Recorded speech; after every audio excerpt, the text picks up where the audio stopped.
What is the 19th thing that I would do if I were going to college today? I would have studied abroad for one academic year. Hi, I'm Passion Darby, and 31 years ago, almost to date, I was an 18-year-old young woman, and I decided that I was going to college no matter what. And I did go to college. I went to college that fall of 1993. And so here I am, 31 years later, and I feel that I have amassed a wealth of information, knowledge, and wisdom that I am going to share with college goers today through this channel. So, what is the 19th thing that I would do differently if I were going to college today?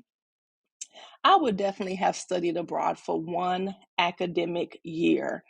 And of course, you probably know by now, if you are heading to college or if you are enrolled in college, that one academic year is 9 months, at least here in the United States. It can be different in other countries and their educational systems. So, for me, studying abroad has been a life changer and a game changer for me. And so that's why it was important for me to share this information with you all and get you all on the track to studying abroad, or at least thinking about it as you matriculate through college.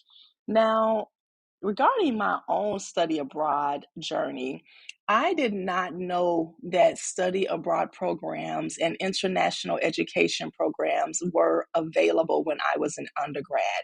I really did not find out about, excuse me, study abroad programs until I was a senior in college at Clark Atlanta University. And by that time, I think I was a few months from graduation. So it was too late for me to take advantage of that opportunity. But the more wisdom I gained about the college experience as I went on to graduate school, I became much more intelligent about international programs and taking advantage of them. So, during my second graduate program at Northern Illinois University, I studied abroad in Ghana, Africa. So, Ghana is located in West Africa. And I was there for 3 weeks with a group of about, I think, 14 other students. The next study abroad opportunities I took advantage of came under the guise of a plan that I created. So in Thing 18's video, I talked about landing with a plan. So when I went on to pursue my third graduate program, I landed with a plan. And part of that plan was for me to travel to all 7 continents before I graduated. So because of the pandemic, I did not make it to 7, but I did complete 6. So I studied abroad in Italy, which for me was Europe. That was my location or my destination for Europe. And I was there for 10 days, I believe. I then studied abroad in China, and that was my destination for Asia. And I was in China for 14 days. I then studied abroad in Morocco. And I was in Morocco for also 14 days, I believe. And so that was my destination for Africa. And then I went to Australia 3 weeks after that for 14 days, I believe. But I did not do a study abroad program. I did an independent study program. So it was abroad, but I went under a different type of program.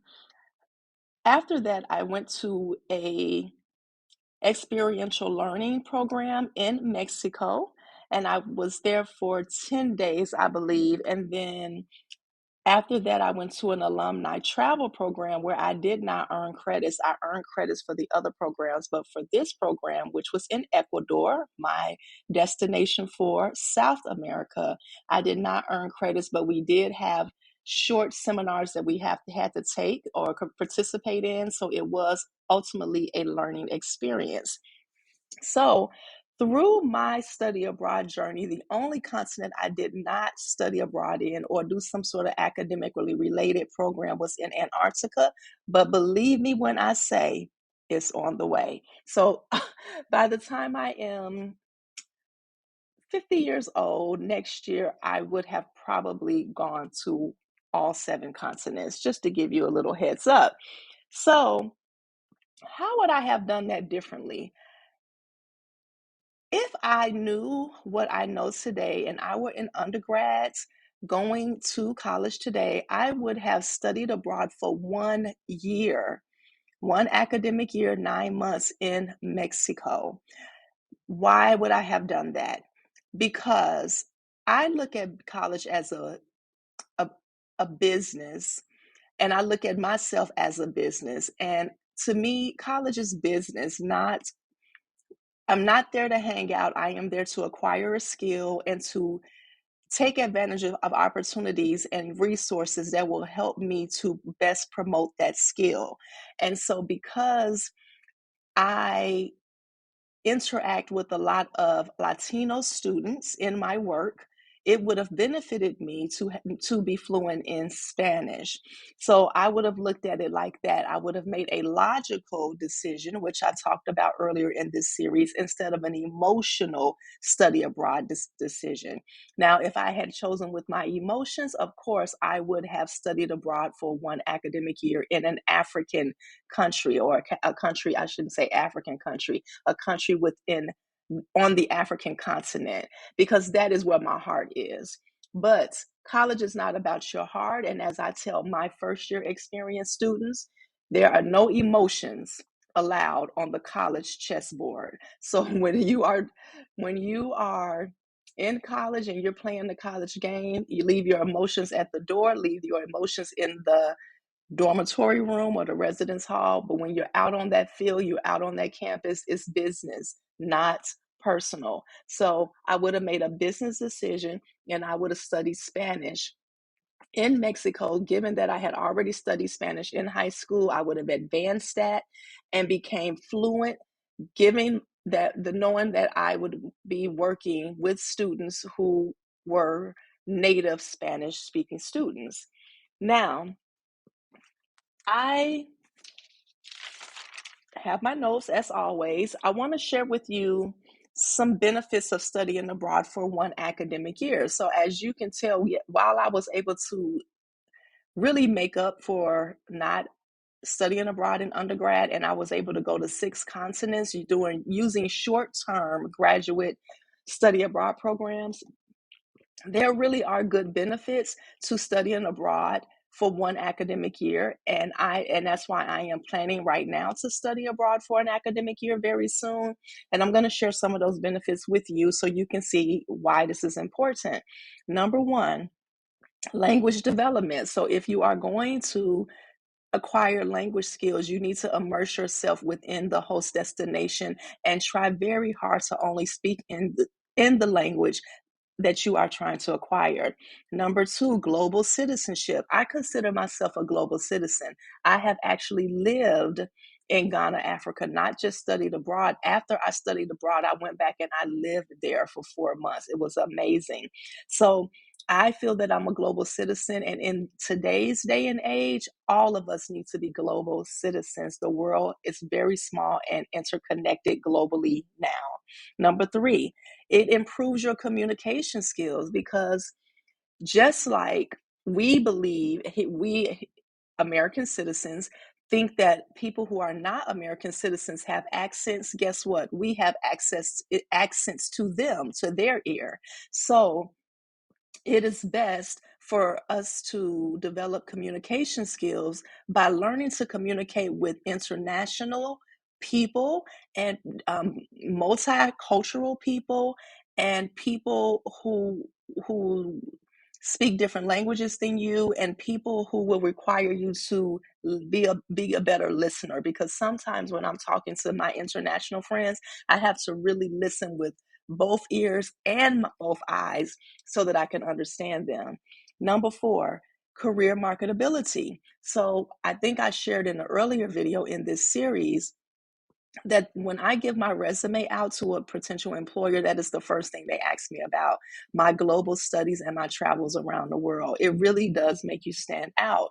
Number five, cultural immersion. If you are able to to reside in a country for an entire 9 months, you cannot help but to be immersed in the culture of that host destination. And that is beneficial to you so that you can understand and connect the language as well as the history and the culture of the location. Number six, global friendships. In this day and age, it is important that you have friends all around the world. It can be very beneficial. And that was one of the benefits of me traveling to different countries as well. So go ahead and make friends abroad. Number seven, local travel opportunities. Now, this is one of my favorite things. And this is why I am excited about my upcoming global host destination, because I will be able to travel to so many different countries so easily. And so, depending on what host destination you select, you can probably travel to different countries as well while you are there on the weekend or take a week off or something like that. Because just like we have holidays and breaks, they have holidays and breaks in their countries as other in those countries as well. And then lastly, personal growth and independence. I feel that I am very independent because of my global travels. I do not mind being alone. I'm not afraid to be alone. I'm not afraid to travel alone. I've traveled to Australia by myself, but I'm most proud of the fact that I traveled to Egypt by myself. And I didn't study abroad in Egypt, but I did do a project there. But the fact that I went alone was very brave of me because of what was going on in Egypt at the time. And it has made me a much better and more independent woman. So I think you can do the same for you.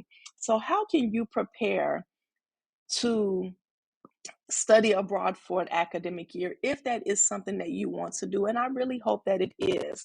I have 15 ways, and I'll try to go slowly but effectively. Number one, select a college that offers a plethora of study abroad programs from which to select. So just because you may want to go to, let's say, Cuba for an academic year, maybe you want to go to Cuba and study a particular discipline or field or learn a particular skill set. So you need to go to attend a university or enroll in a university or college where there may be different program offerings in Cuba instead of just one. So consider that. Number two, align the host destination with your long-term college plan. So in thing 19, I, I have that wrong. In thing 18's video, I talk about how to make a long-term college plan. You need to align your host destination with that college plan. And a host destination, just so you're clear, is the place that you will be, the location that will be hosting you as a study abroad student. Number three, align your host destination with your professional plans. So for me, again, I ended up teaching first year experience courses. Most of my students were um, Black American students and Latino American students, and it would have benefited me to know Spanish in my career. So think about that as you go on in your career. Number four, consider what countries you want to visit while abroad. So I talked about this a little bit earlier. If you want to visit different countries in Asia, then you might want to study abroad in an Asian country. If you want to study abroad in different countries within Europe, same thing, or Africa, same thing. So think about what you really want for yourself and what you really want out of your study abroad experience. Number five, talk to a study abroad advisor about study abroad cost and preparation. The advisor is the best person to help you understand what it costs, how to finance your study abroad program, and how to prepare for it. And this is something I did not write down, but this is the most important. Please get your passport before you go to college. And if you are already in college, please get your passport now. You need your passport for much more than study abroad programs, but definitely get your passport. Number six, prepare for the cost. So if you think you want to be abroad for 1 year, definitely apply for different scholarships. I have helped so many students get Gilman scholarships, which is a study abroad scholarship program for first generation students. I am a master at the Gilman, honey. Okay. The motto in my office when I was a study abroad advisor was, if she writes it, she wins it. And who was she? Me. That was me. If I write something, I'm winning it. That's how I used to, that was my motto. So if I helped a student write an essay for a study abroad application, they always won. I don't know, I have the magic touch. But you need to talk to your study abroad advisor, just like my students did with me when I was working in that field, and help and tell them you need help preparing for the cost. Number 7, discuss college leave options with your academic advisors. So go to your academic advisor and say, what is the best semester or academic year for me to go abroad and still stay on track for graduation? That is a very important conversation, because you are a student first.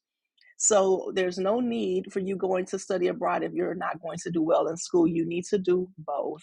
Number 8, affiliate yourself with at least one other college for study abroad purposes. So this is very beneficial, and it's a college hack.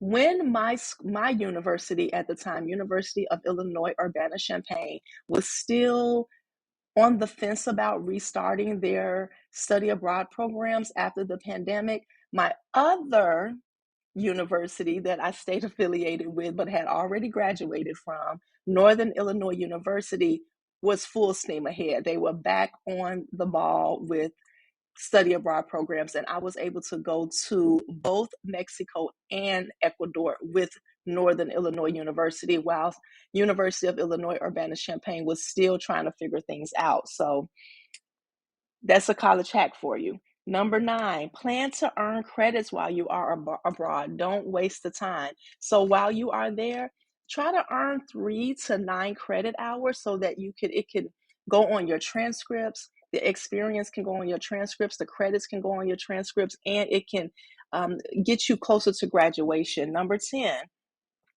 take courses that focus on the host destination's culture so that you are prepared when you arrive. So if you are going to be studying abroad in, let's say, Tanzania, which is in Eastern Africa, then take some courses on East African culture or Tanzanian culture, or I've even seen a course called Spices of Tanzania. So much fun, stuff like that. Take those courses, or take some Swahili courses, but we'll get to that next. Number 11, study the laws of the host destination since you are going to be living there. So I don't even want to talk to you all about the many students that I have watched go abroad and do something that is illegal in that host destination country. And guess what? The U.S. Embassy cannot come and get you out of jail or prison. They can come and help you find an attorney. They can help you contact your family, but they cannot get you out of jail. So please study the laws so that you will not get yourself wrapped up in anything negative while you are abroad. And their laws are very different than our laws here in the United States. So study them intensely and intricately. Number 12, complete the introductory language and intermediate language courses of the language of the host destination. So I learned this as a study abroad advisor, that we didn't even like to send students abroad for language acquisition purposes until they had at least 2 years of studying that particular language. So I do recommend that because of what I learned there. Number 13, read about the host destination's history, culture, and most importantly, their indigenous population, so that you can be culturally sensitive. So, for instance, when I traveled to Australia, my professor, who was supervising my independent study, required me to watch at least 13 documentaries on Aboriginal culture and their history and what happened to them and how they were victimized by the Europeans who settled and took their land. And that made me very sensitive upon arrival. Of course, I could not be a 100% sensitive because I still had so much to learn, which was good for me because I was able to talk and listen to them and learn from them while I was there. But because I had prepared so much, I was able to at least be culturally sensitive enough to know how to carry myself in their presence and what I'm supposed to do upon arrival, such as talk to the an Aboriginal leader and have them welcome me to the country and the land and things like that. So definitely study the indigenous populations. I think this is something that American students overlook, and we should not overlook that. Number 14, choose your signature experience and do it while you are abroad. I love this tip. This is something I love, love, love, love, love, love to do. A signature experience is the one thing that you're going to do every time you visit a different country. So, my signature experience, I actually have three. My first one is I always tour a college campus. Why? Because I am obsessed with all things college, passion for college. But also, I visit a Michelin restaurant because I love to eat good food. And the third thing I do is visit a UNESCO World Heritage Site because that is something I enjoy and love and have studied. I love heritage studies. So, what is your signature experience? What do you want to do every time you travel abroad? And then, lastly, and most importantly for me, number 15, if you are a Black American college student like I was, study how Black people are treated in your host destination so that you can be safe. This cannot be underestimated, and you cannot study it too much. In some countries, you will be revered because you are a Black American. And in other countries, you may be treated very poorly or even violently if you are a Black American in those countries.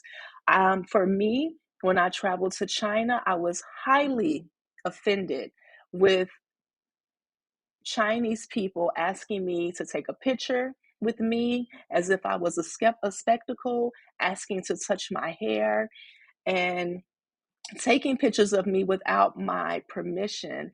But I decided, because I think that was my early travels, but over time I decided that the next time I traveled to an Asian country where type of things typically can happen, I was going to embrace the experience and take all the pictures that are requested of me because I kind of see it differently now than I did then.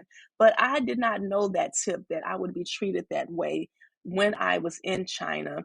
So I wanted to help any Black student who might be listening so that you can know that there are some countries where you will be treated poorly, and there are some countries where you'll be treated like the best thing ever. And of course, you are the best thing ever, but I want to make sure you are safe. And that's why I included that tip. So if you plan to study abroad in college, put your projected host destination in the comments below. Thank you so much for listening. To be honest with you, doing this series has been so therapeutic for me to talk about my college experience and how wonderful it has been and what a blessing it has been to me. So I really do appreciate you all listening to this series and my stories. And please go to college.